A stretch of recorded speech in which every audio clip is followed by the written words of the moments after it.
So this is a funeral procession in Mexico in the year 1541. This was documented by the Spaniards. So pay close attention to the details of the scene.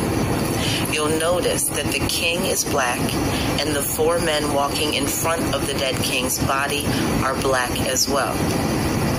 And you'll notice that all of the white people carrying the dead king's body and the white people playing the music to the left behind them. There's even a white man with a club in his hand like a cave beast.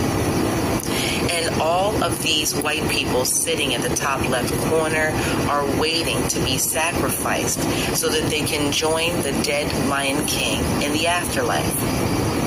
So the most important thing to pay attention to in this scene is the fact that when the white Spaniards arrived in Mexico, the Mayans already had white slaves that they were sacrificing to the gods.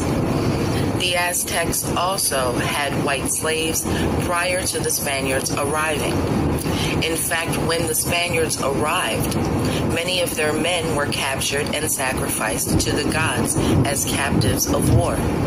So it was documented by the Spaniards that they watched from a distance as their captured comrades were carried by force up the steps of the pyramid, and they placed plumes on their heads and forced them to dance.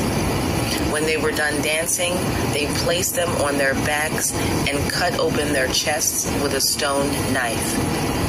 And they pulled out their beating heart. Then they offered their hearts to the gods and then kicked their bodies down the steps of the pyramids. And the heads of the Spaniards and their horses were displayed on a skull rack. And white people always make movies about what really happened to them.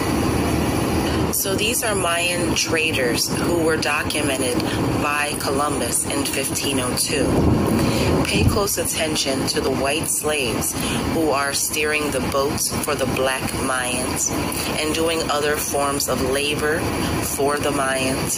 It's obvious that the Mayans had white slaves long before Columbus arrived. I've already explained that the word Maya is a title meaning high priest. So the Mayans were the high priests of the Egyptians, and as the high priests, the Mayans were responsible for sacrificing captives of war to the gods. So many of the captives of war that were sacrificed to the gods prior to Columbus were white captives from Egypt, and they were brought to Chichen Itza and other areas in South America, and they were sacrificed to the gods. So the Egyptians always showed their captives of war. However, the Egyptian captives of war weren't killed or buried in Egypt because they were taken to South America with the Mayans, who were the high priests. But slaves were kept in Egypt.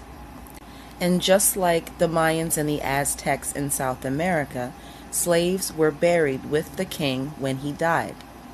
So the Egyptian king Djur had the most retainer sacrifices, or slaves, that were killed and buried with him when he died.